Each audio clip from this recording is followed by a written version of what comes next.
and welcome to the Tao of Our Understanding Recovery Podcast. In this podcast, we discuss mystical works of literature and how they relate to recovery. We hope you enjoy today's podcast episode. Hello, this is Buddy C. Welcome to the Tao of Our Understanding Recovery Podcast. Today we have Brian and Drew and Lou. Good to have you guys. We'll be talking about the story of Metamorphosis from Thomas Merton's interpretation of Chuang Tzu's work, who Chuang Tzu is believed to have been a student of Lao Tzu, who penned, I won't say wrote, he penned believed to have penned the Tao Te Ching. Also, the name Lao Tzu can mean venerable teacher, so it could have just been a combination of all of the Taoist sayings put together. So we just don't know, but it doesn't matter. Those are the details that don't matter. Today, we want to, or my approach to this is, how does this story that we're going to discuss today speak to me? Is my heart open to hearing today? Or am I approaching this meeting, this podcast, from a place of, I've got this figured out. Let's just go in and discuss this based on what I know. When I come in with that kind of attitude, I'm just taking from the title of the story, there is no change happening in me if I come with that kind of an attitude. I don't even know if that's what this is talking about. I haven't read it. But we're going to see. Let's be open to what experience we find and how this actually speaks to us right now. First, I do want to talk about, a couple of things. One, I want to talk about a benefit or a way that we have some resources for you. If you go to buddyc.org, there's a good bit of stuff there. There's also a private Facebook group. Private as in the only folks that know you're there are the people that are members of the group. People outside the group can't see who you are. If you're okay with that level of anonymity, join our Facebook group. We post the video of the meeting. If we have things to discuss during the week, we can talk about those. Some people will do some posts that relate to studying the Tao. And we're looking at our approach is how the Tao speaks to our recovery.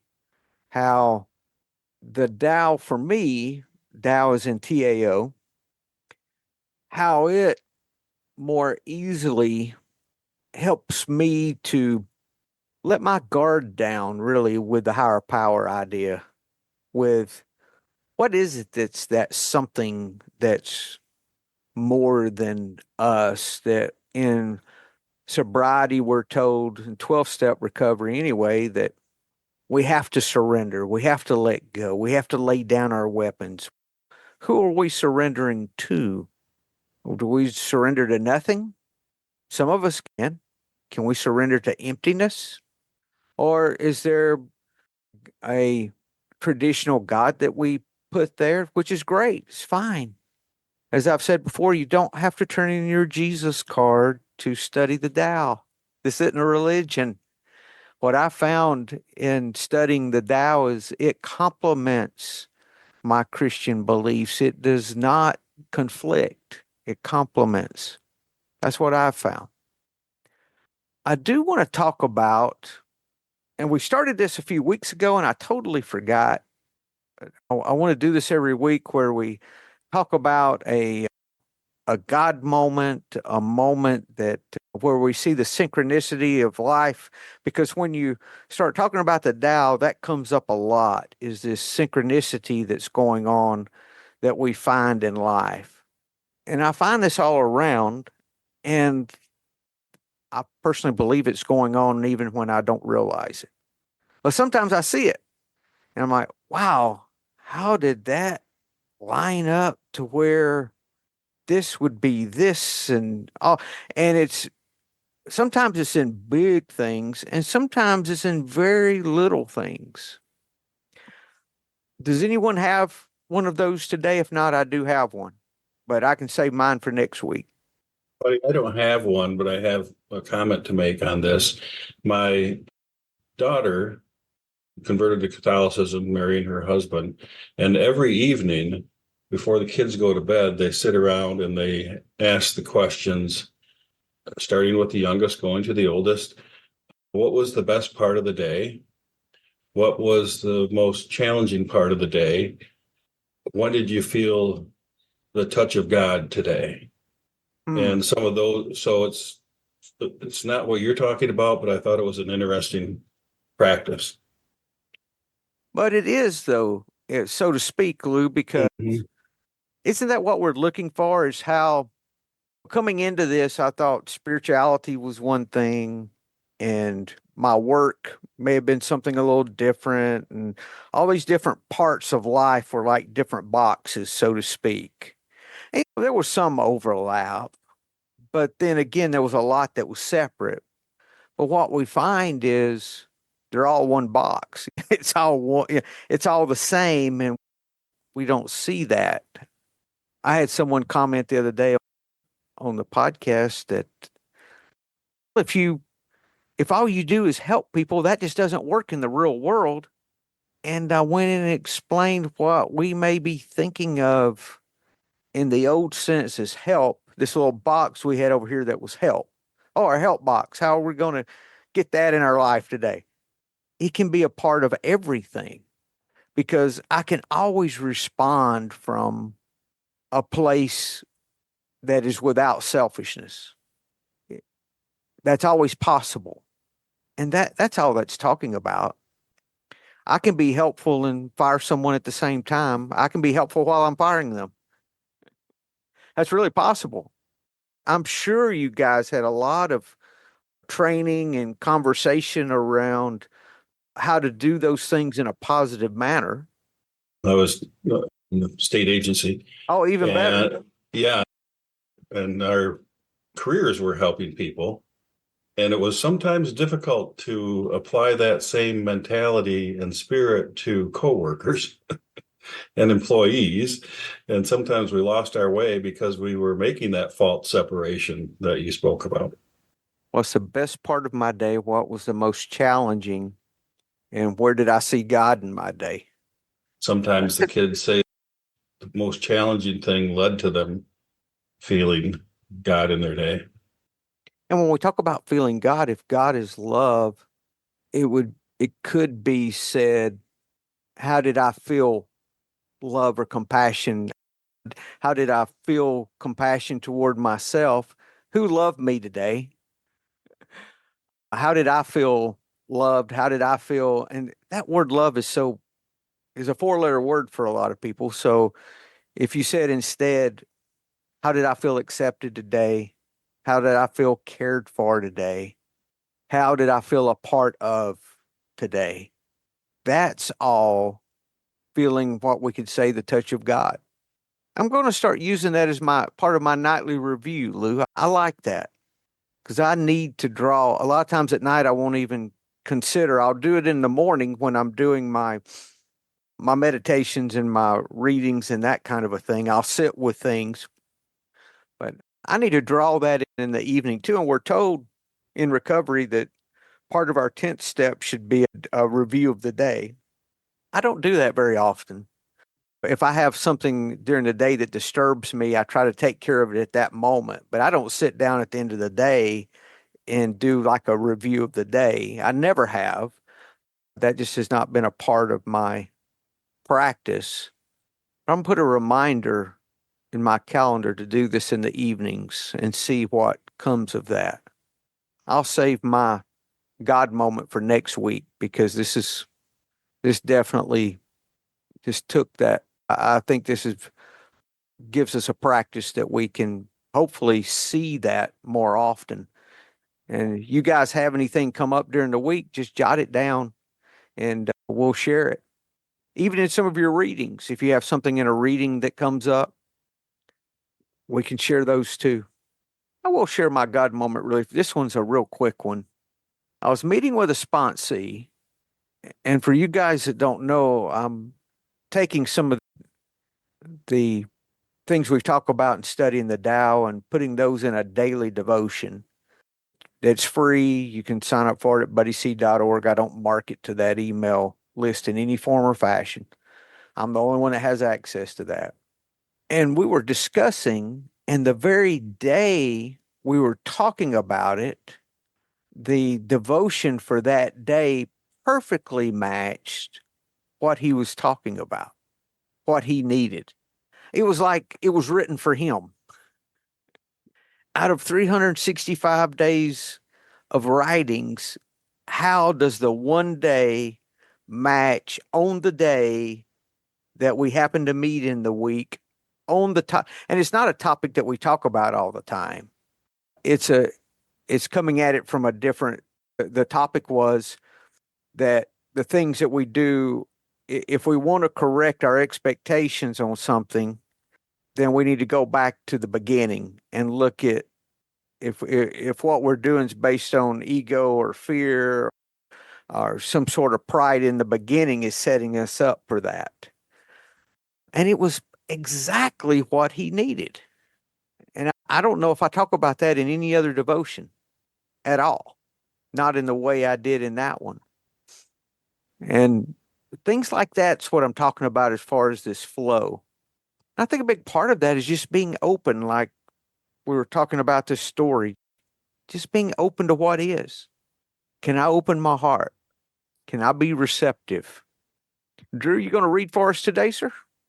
You're going to read through the whole story. They're pages 62, 3, and 4 in Thomas Merton's interpretation of Chuang Tzu. So if you need the book, we do have it in the bookstore at buddyc.org. And just real quick to follow up on what you said about the reading for the day matching what your sponsee was going through, that reminded me a few days ago, I'd realized that I'd been a little more resentful than usual of my partner, and it was creeping out a little bit. And when it was lunchtime at work, I opened up my phone and just decided to go to this Buddhist website I hadn't been to in several years. And when I went to it, the article of the day that was posted was about reducing the judgments towards your partner. Wow. And I was like, wow, what led me to go to this website today? And that's, I really had just been thinking about, and I really need to reduce my resentments towards my wife. So I took it a little more seriously when I read through the article and have been putting it into practice and doing a lot better about it. So yeah, that's one of those moments. Thank you, Drew. Sure. Okay, so this is Metamorphosis. 4 men got in a discussion. Each one said, "Who knows how to have the void for his head, to have life as his backbone, and death for his tail? He shall be my friend." At this, they all looked at one another, saw they agreed, burst out laughing, and became friends. Then one of them fell ill, and another went to see him. "Great is the Maker," said the sick one, "who has made me as I am. I am so doubled up, my guts are over my head. Upon my navel I rest my cheek. My shoulders stand out beyond my neck. My crown is an ulcer surveying the sky. My body is chaos, but my mind is in order." He dragged himself to the well, saw his reflection, and declared, "What a mess he has made of me." His friend asked, "Are you discouraged?" "Not at all. Why should I be? If he takes me apart and makes a rooster of my left shoulder, I shall announce the dawn. If he makes a crossbow of my right shoulder, I shall procure roast duck. If my buttocks turn into wheels, and if my spirit is a horse, I will hitch myself up and ride around in my own wagon. There is a time for putting together and another time for taking apart. He who understands this course of events takes each new state in its proper time with neither sorrow nor joy. The ancients said, the hanged man cannot cut himself down. But in due time, nature is stronger than all his ropes and bonds. It was always so. Why is there a reason to be discouraged? Thank you, Drew. Okay, so these are four men having the discussion, not four friends yet, right? So what is metamorphosis? What's a good definition of metamorphosis? I think it means change, right? A noticeable change in character, appearance, function, or condition. But yeah, I've heard it as transformation as well. Okay, good. Thank you. Caterpillar metamorphosizing into a butterfly. So change, transformation, a striking change in appearance or character or circumstances. Rapid transformation. Okay, so this is not a slow, in most situations, this would be a noticeable change of some type, noticeable transformation. Okay. The four men got in a discussion. Each said, who knows how to have the void for his head, to have life as his backbone and death for his tail? He shall be my friend. So, in other words, maybe who knows how to live life to its fullest? That's what I'm hearing there. Yeah, and who understands that life comes from non-being and ends up going back to non-being. Hmm. People who is okay with death coming for us all. Void for his head. Who understands life? Whoever that is, I want them to be my friend. At this, they looked at one another, saw they agreed, burst out laughing, and became friends. So they were all looking for the same thing. Then, sometime in the future, these are friends. This could have been the friends that we talked about in earlier stories. Could have been the same friends, who knows? Then one of them fell ill. So one of the friends over time got sick, and another went to see him. Great is the maker, said the sick one. That's the sick one talking. Who has made me as I am? He wasn't asking why, he was in acceptance. Okay. First, he was stating, and actually, he was giving praise. Let's say maker is God. We can use the word God there. He was praising God. And this is the one that was sick that was praising, who made me as I am. And then he started describing himself. I don't know if this is metaphorical or how he may have physically been deformed. I don't know. Don't know if it really matters. I am so doubled up, my guts are over my head. Upon my navel, I rest my cheek. My shoulders stand out beyond my neck. My crown is an ulcer surveying the sky. My body is chaos. He described his body and said his body's chaos, but my mind is in order. Could part of the reason why his mind was in order was that he accepted how he was? Yeah, it's all about acceptance. Yeah. He didn't say his mind was in chaos. He just said his body was in chaos. Lou, you have any idea where this story is? I know you look before in the Gai Fu Fang? I'd be curious to how he wrote that. I'm going to thumb through that here in a second and see myself. I looked for it earlier when we were talking about it and couldn't find it. I'm going to look in the Burton Watson one now. Stephen Mitchell has it in his Chuang Tzu book. Drew, if you would, you've got Stephen Mitchell handy? Yeah, I do. Master Su, Master Yu, Master Li, and Master Lai were talking. Whoever can see non-being as his head, life as his back, and death as his butt, Whoever knows that existence and non-existence are one body, that's someone we can be friends with. The four men looked at one another and smiled. Then Master Yu got sick. Master Su went to visit him. How are you? He said. Master Yu said, amazing. Look at how the Creator has bent me out of shape. My back is so curved that my intestines are on top of me. My chin digs into my belly button. My shoulders arch over my head, and my neck bones point to the sky. Yet he seemed peaceful and unconcerned. Hobbling over to the well, he looked in and said, my, how totally he has bent me out of shape. Are you discouraged? Asked Master Su. Not at all, Master Yu said. Why should I be? If things go on like this, maybe he'll change my left arm into a rooster and I'll announce the dawn.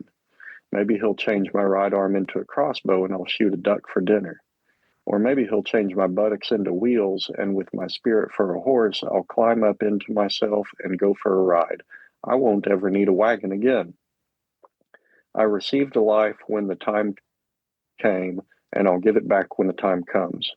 Anyone who understands the proper order of things, that everything happens at exactly the right time, will be untouched by sorrow or joy. In ancient times, this was called original freedom. When you argue with reality, you lose. It has always been this way. That's why I have no complaint whatsoever. Mitchell brought my Soto story back at my, yeah. Thank you for everything. I have no complaint whatsoever. Yeah. Yeah, the vast majority of that story is pretty much the same as the one I read earlier, except that last paragraph is quite a bit different. And it's a good bit different, too, as far as I didn't catch in the description at first about void for his head, life as his backbone. The way Mitchell said it seems to be more realistic for me as to what. Now, here's the Gai Fu Fang. The four men were having a discussion. Whoever believes nothingness to be the head, life to be the backbone, and death to be the tail, whoever can know life, death, being and non-being, all is one, shall be our friend. The four looked at one another and smiled, and since they were in complete agreement, they became fast friends. Not long after, Yu fell ill, and Zhu went to see him. Yu said, great is the maker of things, that he should make me as deformed as this. His crooked spine was curled around like a hunchback. His five organs were upside down. His chin rested on his navel, all the things we talked about. Shoulder rise above his head. His body was sick, yet he was calm and carefree. Wow. If my body is sick, it's difficult for me to be calm and carefree, that's for sure. He limped to the well and looked at his reflection and said, the maker of things has made me all crooked like this. Does this upset you? Asked Zhu. No. Why should it?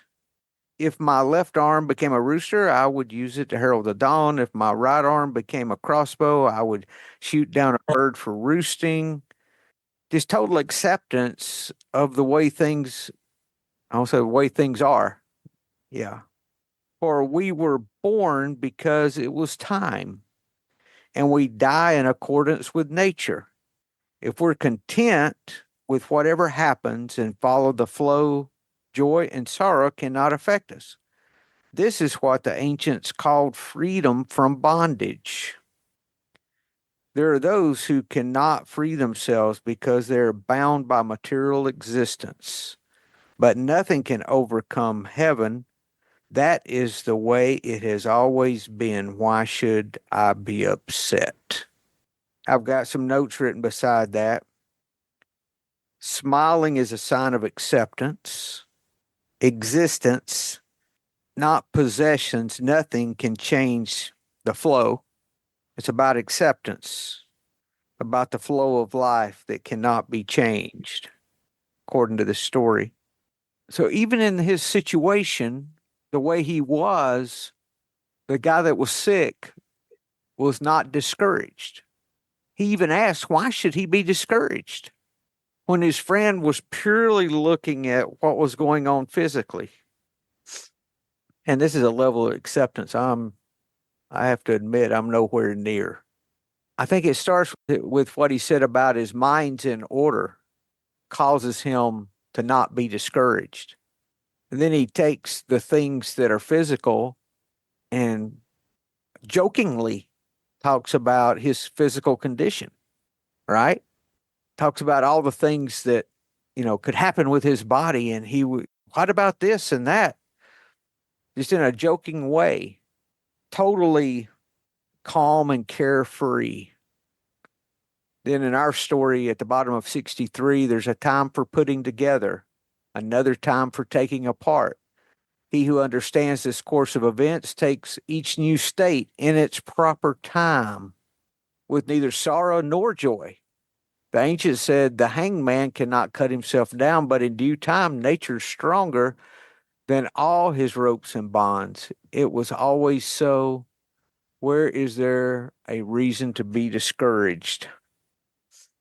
If we're content with whatever happens and follow the flow, joy and sorrow cannot affect us. And this is called freedom. That doesn't sound like freedom to me, does it? Does it to you? That doesn't sound like freedom. It says the ancients called this freedom from bondage. There are those who cannot free themselves because they're bound by material existence. But nothing can overcome heaven. In other words, nothing can overcome this flow of life. That's another word for heaven, is the spiritual realm. That is the way it has always been. Why should I be upset? What this speaks to me is it's really freedom from myself. That's the true freedom. Buddy, I read this book several years ago. And for about 20 years now, I've suffered from on and off chronic pain condition. Never know when it's going to pop up and never really know when it's going to end. Sometimes it's there for 4 or 5 days, sometimes a month. And when it's there, if I move, I have extreme pain when I move. So I'm really bound to my bed, bound to couch. Sitting is painful, so I really have to just lie down for days, weeks at a time. And whenever it would pop up, I'd get really angry, really sad, really depressed, really resentful, really fearful.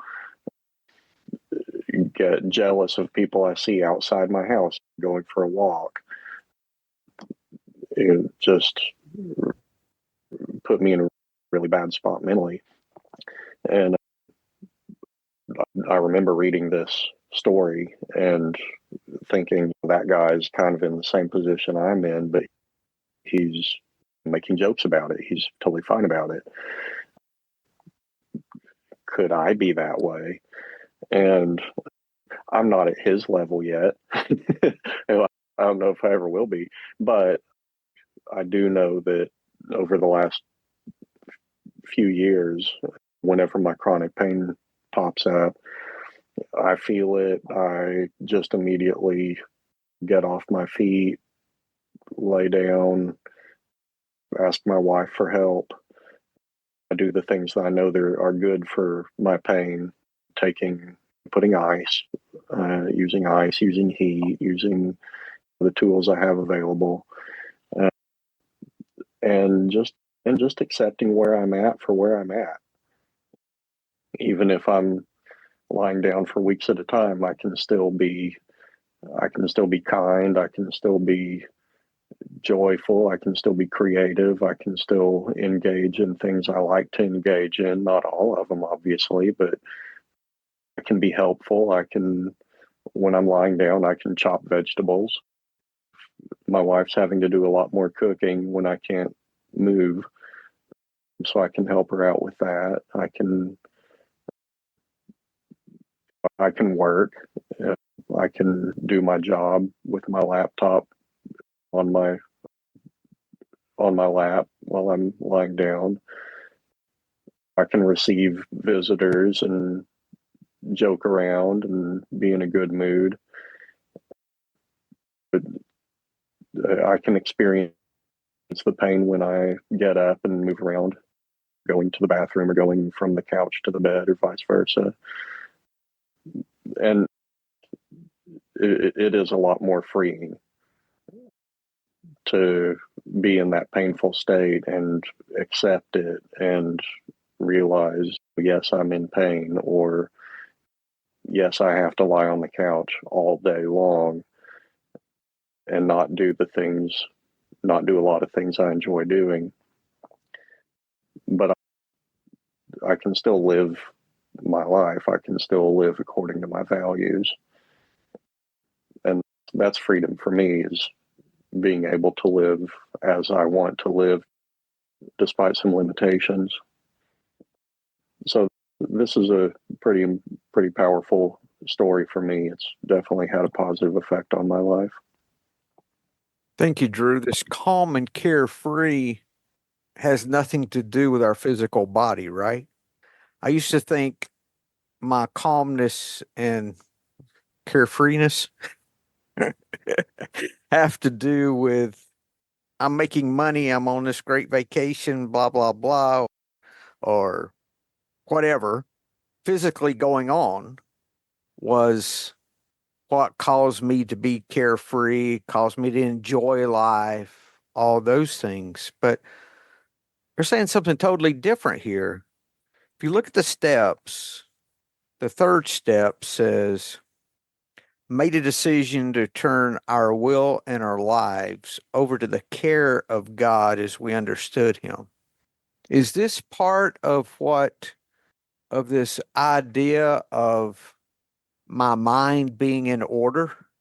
I guess if we go back to what would cause me to be what would cause me to be calm and carefree in the Merton interpretation is for my mind to be in order.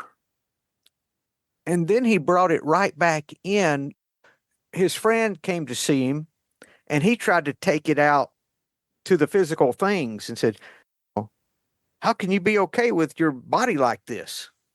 And Zoop took it back and said, "Wait a minute.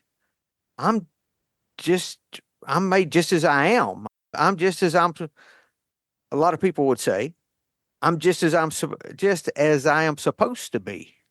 That's what he used to find acceptance. I'll be back in a minute. I want to find a story. I was looking for a story. I'll just have to quote it.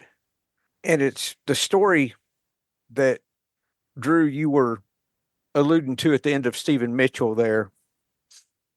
Thank you for everything. I have no complaint whatsoever. And the story goes, I think this is the way that we can get our mind in order, as it said in the first story. And the change is within us. It's not the physical change, it's the internal change that allows us to be calm and carefree. So there was a Buddhist nun back very long ago, known for her wisdom.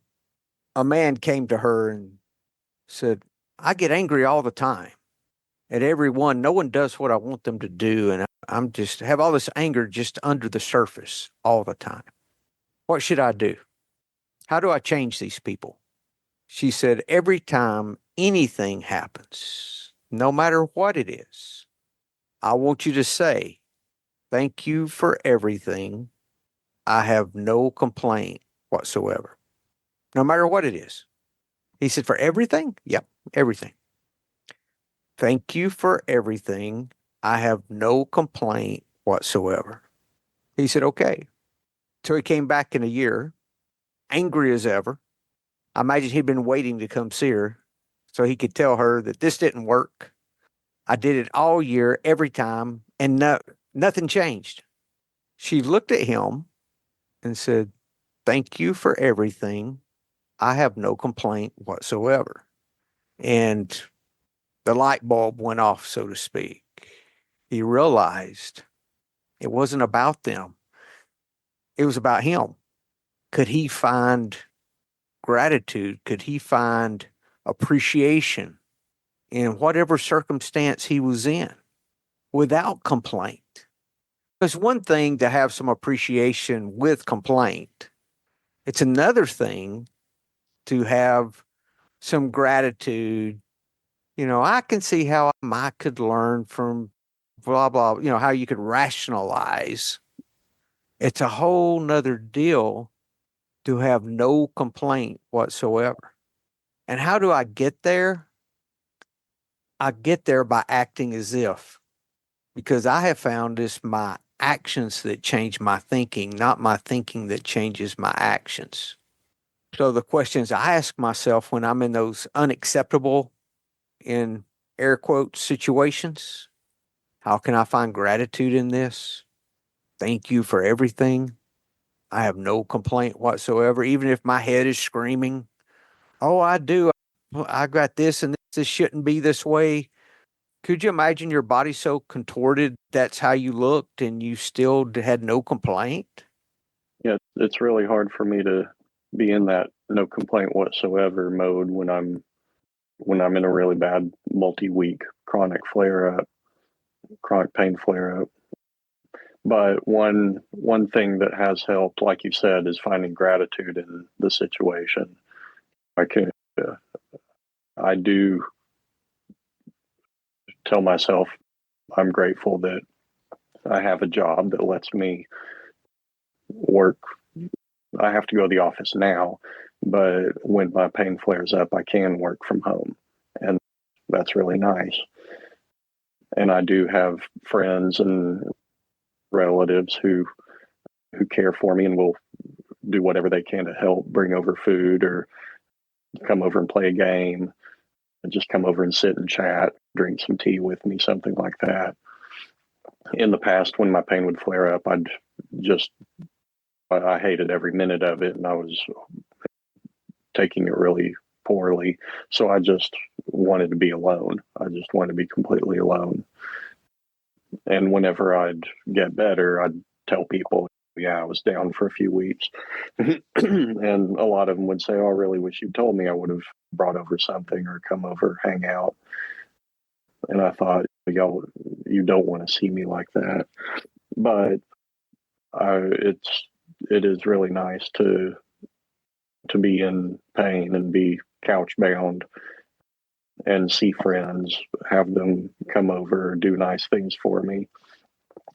I know I feel better when I can help somebody. And I think pretty much everybody feels good when they can help somebody.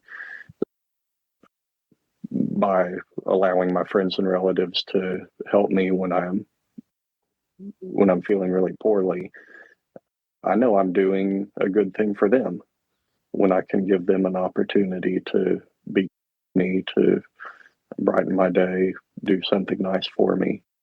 That's one thing that really helps me when I'm in those situations is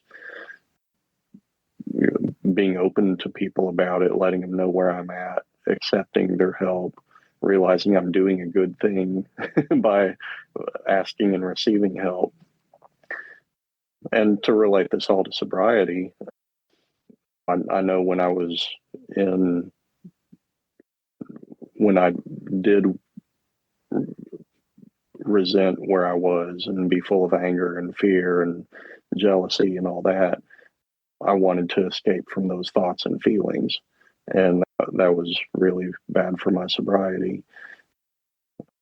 Once I've started getting in more of this acceptance mode and even finding some gratitude, I don't really want to escape from what I'm thinking and feeling when I'm in pain, which has led me to shift my belief about it's not really the pain that I want to escape from so much. It's my thoughts and feelings and attitudes towards the pain.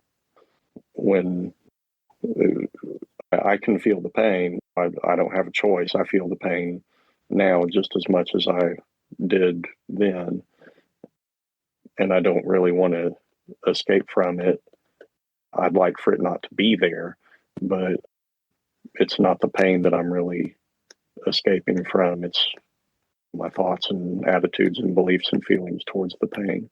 So that's been a big realization for me. Thank you.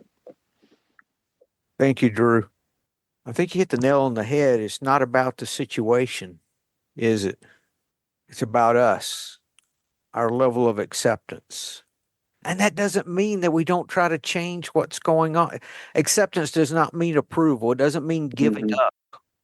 Can I accept things as they are right now? When you're in one of those situations, Drew, can you accept that you're in pain right now? It's not saying I'm not going to the doctor, I'm not taking medicine, I'm not doing everything I can to stop it. It has nothing to do with this. Can I accept things as they are right now in this moment?